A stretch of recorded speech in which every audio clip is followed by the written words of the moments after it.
You want to show everybody our new mascot? What is that? A mouse. Seems appropriate, right? We'll keep him out here in the shop to remind us to look for our cheddar-eating friends, right? Yeah. Yeah. Howdy folks, welcome back. Got my wife's 2007 Toyota RAV4 in the shop today. Customer complaint, she's hot. The air conditioning just doesn't work like it used to. And when Mama's hot, everybody suffers. So we're gonna get to the bottom of it. Now this car is 13 years old. I have never touched the air conditioning system ever. So kudos to Toyota for that, but I think it's time.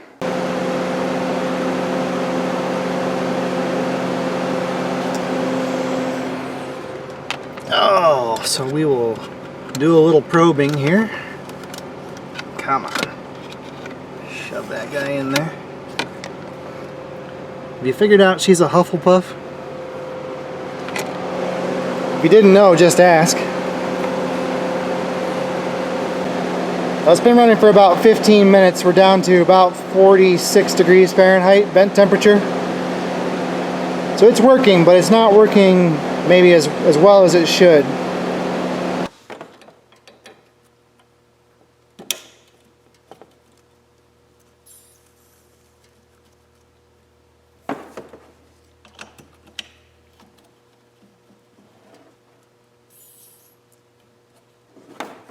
So the problem with working on an air conditioning system, especially a small system like this car, this only holds about 1.1 pounds, or about half a kilogram of refrigerant. The problem is you don't know how much refrigerant's in the system without extracting the refrigerant and measuring it. That's really the only way. These gauges right here, they basically tell you nothing. So I just opened these up and let the system equalize, and you see we're reading about 95 pounds on both sides.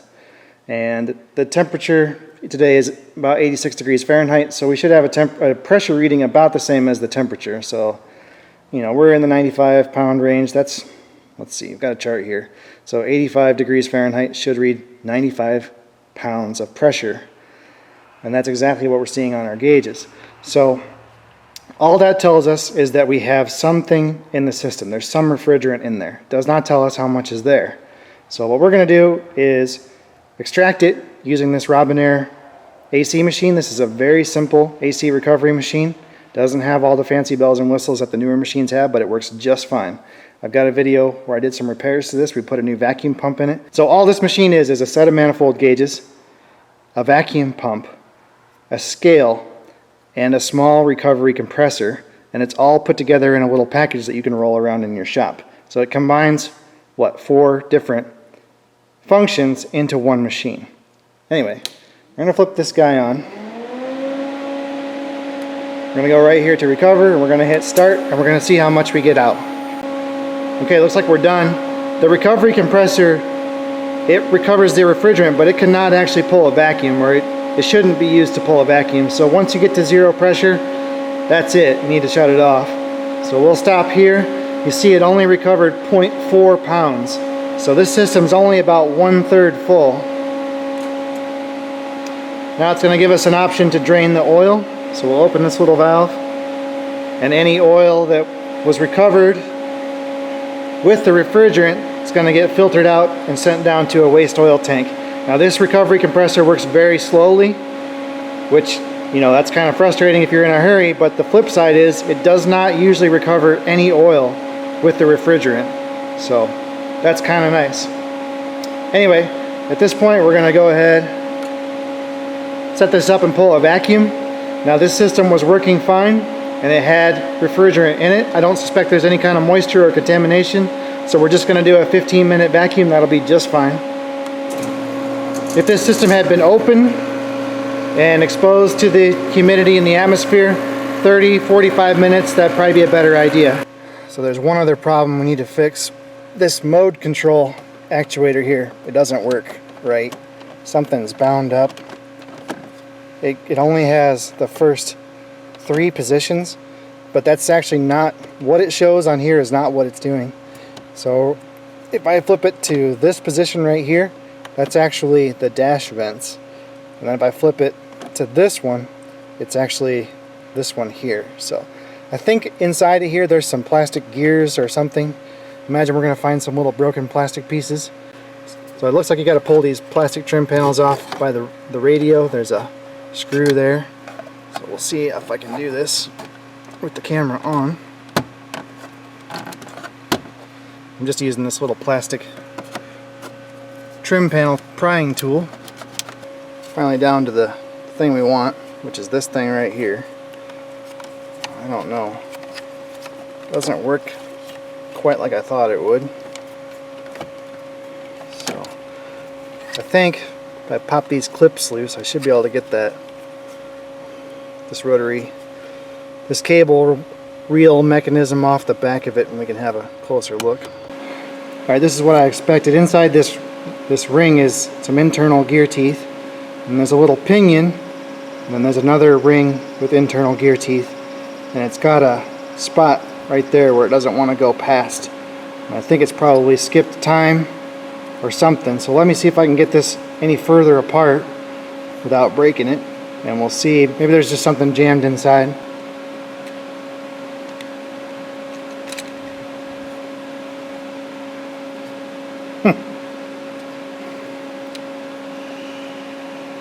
Quite the complicated little unit.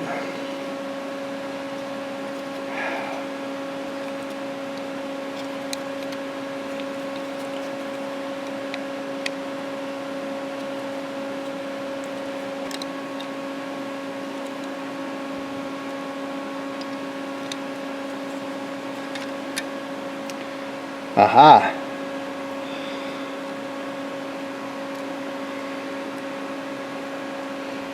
I don't know what that thing is, but there's your problem, lady.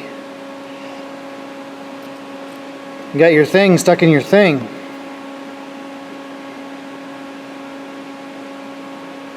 Okie doke. Well, now we just got to figure out how this all goes back together and what this little doohickey does. Because I don't know. Okay, I think I figured it out. This little gizmo right here, I think, goes inside this little tiny micro switch. It's like a lever that's supposed to be hinged on that micro switch, and then inside this gear is a cam that should actuate that lever. So something got bound up somewhere and it ripped that lever off and jammed up the works. So I don't know if we can fix that or not. We may have to replace this whole unit.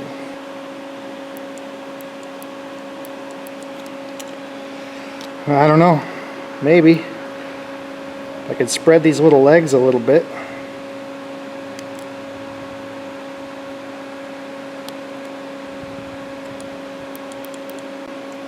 Okay, I figured out the little arm here was not supposed to be curled up like a taco shell. It's supposed to be flat. And now the cam goes all the way around. So that seems more correct. It's a little switch up on the top here that it controls too. So that seems right. And I think it's going to stay in there. We just got to figure out how to time it. If you look down right here, you see there's a V-shaped notch in that inside gear. And then right here there's a V shape in the bottom of the dial. So what I did is just line those two up and shove the thing back together. So I guess what we'll do is we'll go look at the cable unit. It keys in here, it only goes in one way. And if it looks like it's right, we'll put it back together. Okay, that looks like the ticket to me. So I think what we'll do, we'll pop it back apart one more time. Put a little grease on it, check everything over, and if it looks good, we'll go ahead and put it back in. So I don't know why that little lever came off that reed switch, or if in fact the thing actually came out of time, I don't know.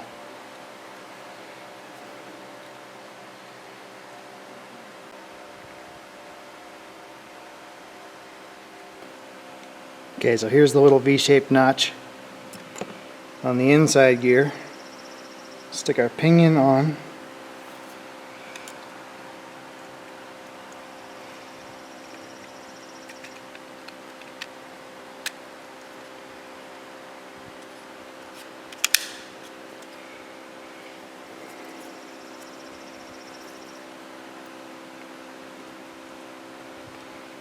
And then our little V-shaped notch right there. We'll line it up.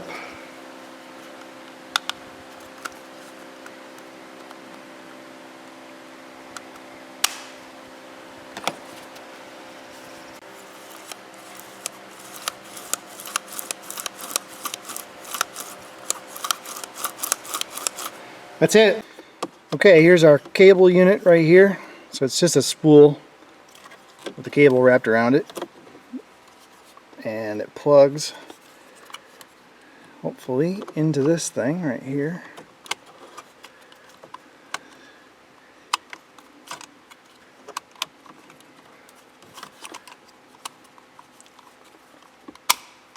There.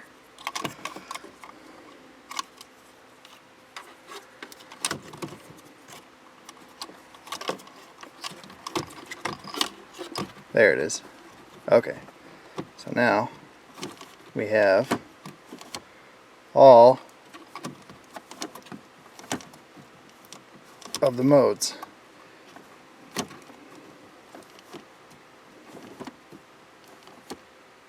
Yeah.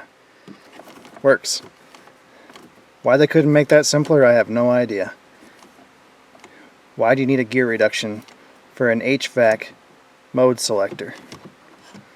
Boggles the mind. Okay, I'll put all the rest of this garbage back together and we'll move on. Alright guys, the vacuum's complete. Normally I would let it sit for maybe 5 minutes, 10 minutes. Just watch the vacuum, make sure it doesn't decay. That would indicate that we have, a fairly large leak. This AC was working fine. Like I said, it's never been serviced before, so I would classify what has happened to this car as normal. So I don't suspect there are any leaks. We're going to inject about ½ an ounce of oil. So I'll push this button, the oil bottle's down here. I'll just watch that. That's all it needs. Every time you lose refrigerant, you also lose oil, so I always try to add a little bit. ½ an ounce to an ounce usually is enough. This car holds 1.06 pounds. Right there. Now, we're going to do our initial static fill on the high side. So we'll open the high side and we'll hit start. I was always taught to do the initial static fill on the high side so that the liquid refrigerant coming into the system doesn't wash the oil out of the compressor. I don't know if it really matters, but that's the way I was always taught to do it. So it should suck in about half of the refrigerant, and then we're going to have to use the AC compressor on the car to pull the other half in. This machine will not, the compressor in this machine does not charge the system, it only recovers. So you see it stalled out at about 0.88, so it filled more than what I expected. Okay, so at this point we're going to close the high side.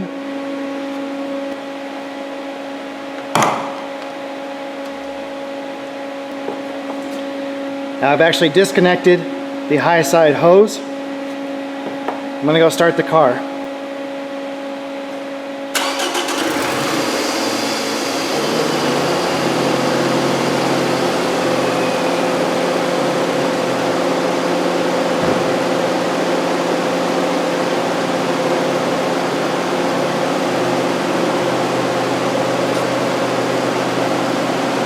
Now we'll open the low side and let the AC compressor pull that refrigerant in. It's going to stop automatically when it gets to 1.06 pounds.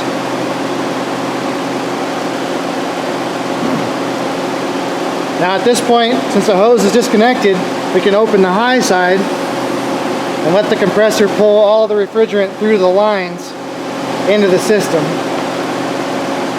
So once we get down to the lowest pressure, there it is. Now we can close this side, and we'll just watch the low side.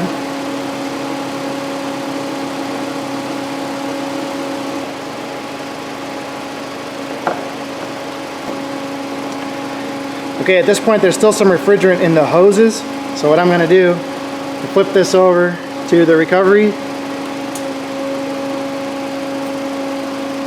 and we'll just let it suck down the tiny amount of refrigerant that's in these hoses. That's good. But you see, it didn't even recover 0.01 pounds. So we're done with that.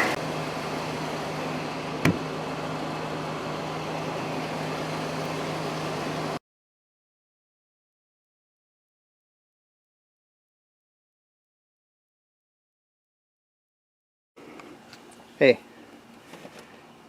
that's a dog door. Okay. You're stuck in here. You're not a dog. I know you're a dog. I'm not a dog. Nope. I can be a dog. I'll be a pet and dog. Alright, kiddo. Have fun. Well, I'm curious if any of you guys have messed around with the new R1234YF refrigerant. This is a 2017 Chevy Silverado. Just happens to be here. And it is in fact equipped with the 1234 refrigerant. I have not had any requests to do work on air conditioning systems that have the new refrigerant. I have kind of dipped a toe into what it would take to get equipped to do that. It seems to be pretty fantastically expensive. I can buy R134A for less than $3 a pound. Last time I checked, the 1234 was over $60 a pound. And a machine that can do the 1234, they're somewhere between $7,000 and $10,000. So it's gonna have to be a lot more of that workaround before it's feasible for me, but we are seeing more and more vehicles with the new types of refrigerant. So be interested to see what other shops are doing. I know body shops around here are already set up to do it.